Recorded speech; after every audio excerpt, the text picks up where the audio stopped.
नमस्कार किसान भाइयों, ग्रेप मास्टर यूट्यूब चैनल में आपका बहुत बहुत स्वागत है। मैं हूं डॉक्टर सतीश भुंडे, कृषि वैज्ञानिक। आपसे अलग अलग कृषि विषयों पर मैं वार्तालाप करता हूं और आज ऐसे एक फसल के बारे में हम कुछ महत्वपूर्ण बातें मैं आपको बताने वाला हूं। वो फसल है मक्का। मक्के की फसल दिनों दिन इसका रकबा बढ़ रहा है क्योंकि इसकी जो है डिमांड है वो हमारे मार्केट में बढ़ रही है। और इसका कारण यह है कि ये एक अच्छी उपज देने वाली फसल तो है ही, साथ ही इसकी जो इंडस्ट्रियल वैल्यू है, इसकी जो डिमांड है वो हमारी बढ़ रही है कुछ कारणों से। तो हम देखेंगे कि कहाँ कहाँ इस फसल को इसका इस्तेमाल होता है। तो मित्रों, सबसे ज़्यादा लगभग 51% इस मक्के का उत्पादन होता है। इसका प्रयोग होता है पोल्ट्री फीड के रूप में, मतलब मुर्गी के खाद्य के रूप में। इसके बाद में 23% लगभग होता है खाद्य के रूप में और अन्य काम के लिए, ऑयल वगैरह के लिए भी। उसके बाद में स्टार्च इंडस्ट्री में लगभग 12%, कैटल फीड के रूप में लगभग 12%, और ब्रेवरी मतलब जहाँ शराब बनती है उसके लिए 1% और बीज के लिए 1%। ऐसा ये इसका डिस्ट्रीब्यूशन होता है। दूसरा इसका एक अच्छा और है कि इसका जो सीड रेट है, बीज की मात्रा है, वो एक एकड़ में लगभग 8 किलो के आसपास लग जाती है। मतलब बहुत ज़्यादा बीज के ऊपर इसका खर्चा नहीं होता अन्य फसलों की तुलना में। लेकिन महत्वपूर्ण क्या है, इसका बीज का आपको उपचार करना चाहिए। इसको बुआई से पहले उपचार क्यों करें?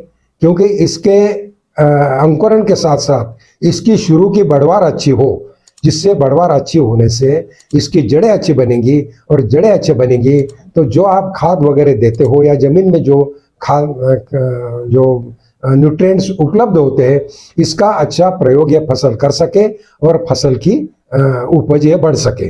किसान भाइयों, मैं आपको ये भी बता दूं इस अवसर पे कि मक्के की 1 टन अगर उपज होती है तो उसके लिए 5.4 किलो नत्र, 7.8 kilo phosphorus, 3 kilo potash, 130 gram zinc, 130 gram copper, 1200 ग्राम आयरन और 320 ग्राम मैंगनीज, ये तत्व हमें लगते हैं।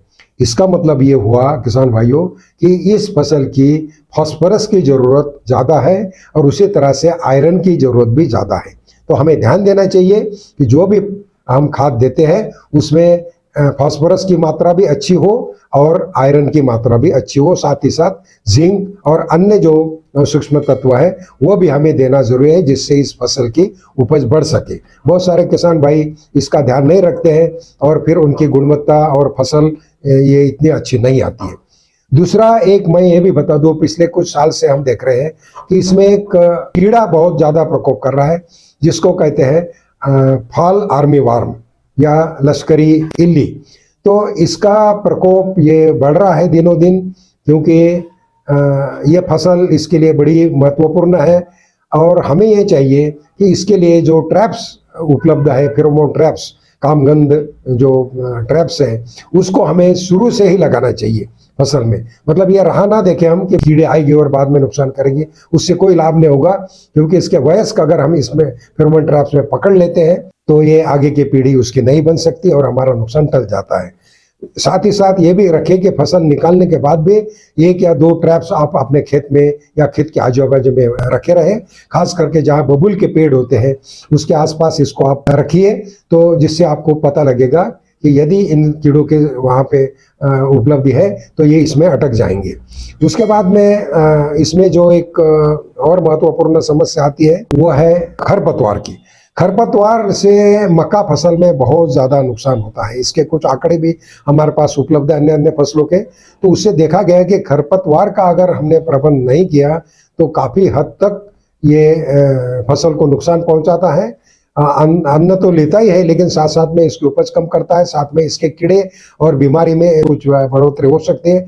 इसलिए खरपतवार का प्रबंध होना जरूरी है और इसके लिए हम एट्राजिन नामक जो एक खरपतवार नाशी है उसका प्रयोग हम 1 लीटर प्रति हेक्टर या 400 ग्राम प्रति एकड़ के हिसाब से कर सकते हैं। अन्य जो है स्टॉम्प नामक है पेंडिमेथाइलिन, इसका भी प्रयोग आप कर सकते हैं 1 से 1.25 लीटर प्रति एकड़ के दर से। तो इनका आप ध्यान रखिए। और अपने मक्का फसल का उपज बढ़ाइए। बहुत कम समय में, मतलब 80 से 90 दिन में आने वाली फसल है। इसका चारा भी हमारे जानवरों के लिए काफ़ी उपज अच्छी हो तो हमारे जानवरों के लिए चारा भी मिलता है। और दिनों दिन इसकी डिमांड जो बढ़ रही है, पूरे वर्ल्ड में बढ़ रही है, क्योंकि इसका उपयोग कई कारणों में, जैसे मैंने बताया, होता है। तो इसकी मार्केट में डिमांड बनी रहेगी, इसलिए एक अच्छा एक फसल अपने किसानों के लिए है, इसका आप ज़रूर इस्तेमाल कीजिए। लेकिन हमको अगर खेती से किसी भी फसल का फायदा उठाना है, उससे ज़्यादा लाभ लेना है, तो हमको उपज क्षमता या उत्पादकता जो है बढ़ानी है। और उत्पादकता बढ़ाने के लिए, जैसे मैंने बताया, कि उचित खाद का प्रबंधन, उचित कीड़ और रोग का प्रबंधन, और उचित समय पर बुआई और बीज की प्रक्रिया, ये जो चारों चीज़ें हैं, ये आपको ध्यान में रखना है और उस तरह से काम करना है। यदि आपको इसके अन्य भी और कोई समस्या आपको ऐसा लगता है तो आप ज़रूर बताइए, हम उसके विषय में भी आपको बताएंगे। आप ग्रेप मास्टर यूट्यूब चैनल को सब्सक्राइब कीजिए, ग्रेप मास्टर ऐप को भी डाउनलोड कीजिए और ऐसी जानकारी आप निरंतर लेते रहिए। धन्यवाद।